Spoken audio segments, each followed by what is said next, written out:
What's going on, guys? It's Matt back again here for a video. If this is your first time here, my name is Matt. I'm a medical sales manager.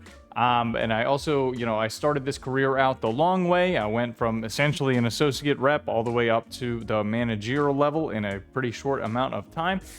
So that is the reason why I'm putting these videos out to you, because I think, I definitely don't know everything in the world. However, I do think I could provide some kind of value to you along your medical sales journey to either better your career or to actually get a game plan to get the career in the first place. We're almost up to 800 subscribers now. So a personal goal of mine was to always get to 1,000. So we're actually narrowing that gap, which is awesome to say.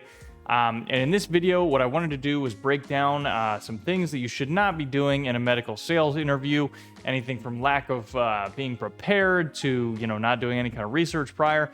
We'll dive into all of that. So without further ado, we're going to get started. So number one is not dressing the part. Actually, in my first ever medical sales interview, funny enough, it was actually with Stryker. And I came in pretty much just in a pair of khakis. And then I also came in like some kind of athletic training fleece that I had, something I thought that looked decent, but actually looking back on it now, it was very dumb to do that. I would go in, a suit if you have one, or at the very least, some kind of dress pants and dress shirt combination. You definitely would rather be overdressed rather than underdressed. So always just, dress as high as you possibly can for these. They are very important. Mistake is not doing any kind of research prior on the actual company itself. So this is a giant mistake that I see actually done in all the time. They're getting an interview together and they're thinking that they're just going to let the person that's doing the interview them the whole entire way. If you're a medical sales applicant, you should almost be doing more of an interview on, the person that's interviewing you rather than letting them do it to you. That makes sense. So do research on the company, what products they have, how big of a company they are, what their products do, how you'd be able to formulate a business plan to them. Start doing those kinds of things. And also another thing is not doing any kind of research on the person that is going to be interviewing you. So this is a giant mistake. I do see this happen all the time. You should know the person that's doing the interview on you, whether they are a medical sales veteran, whether they haven't been in the game that long.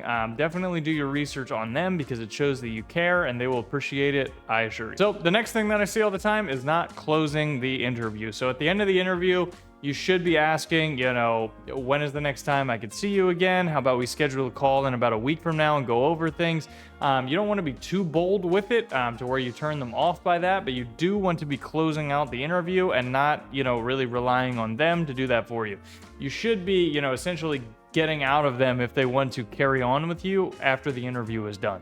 I've seen a lot of people do this. A lot of people are afraid to do this, obviously, especially if they are new. But I assure you that hiring managers, especially for sales positions, are going to be much more interested in you if they realize that you are closing them out of the gate. So another thing is not creating a business plan. A business plan is sort of, how you and what you're going to provide to the table will increase sales for them after they hire you. So what you should be doing is either getting on Microsoft Word or some sort of PowerPoint, however you want to do it, and just creating a plan that once you get hired that you're going to execute on. This can be like, what physicians you're going to talk to, how much you're going to learn about the product, maybe accounts that you already have somewhere else that you can start to market to.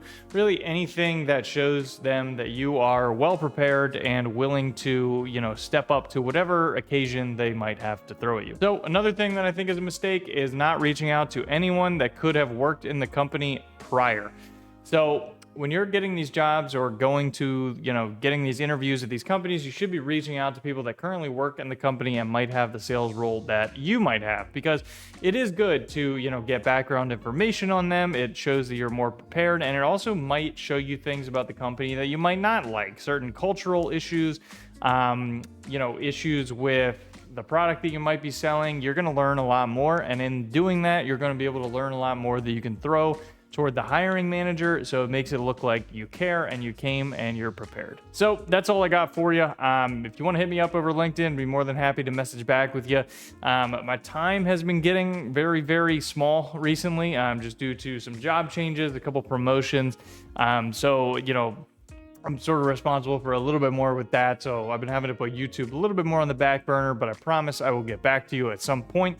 I'm definitely not ignoring you. So without further ado, this is the end. Definitely leave me a like, comment, and subscribe. It's the only way that I grow. Thank you.